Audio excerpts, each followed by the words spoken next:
So ayan na mga kadesenyo yung ating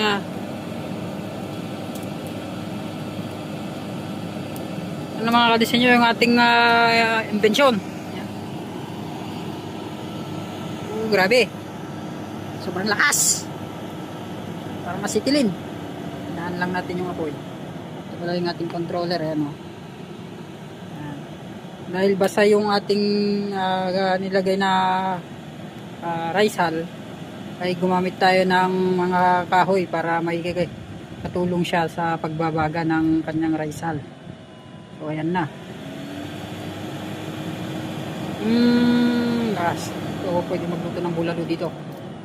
Wow, oops, sobrang lakas. Ganyan lang, ganyan lang. So hindi ko na-achieve yung blue flame nya.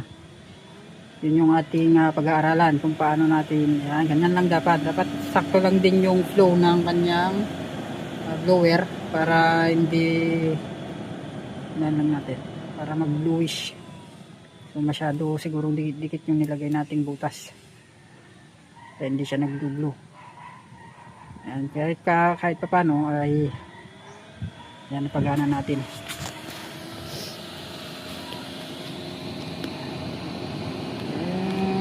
Tara, magpainit ako ng tubig para sa aking panligo. Try natin kung gaano kabilis. Hinaan lang muna natin yung blower para hindi sayang yung apoy.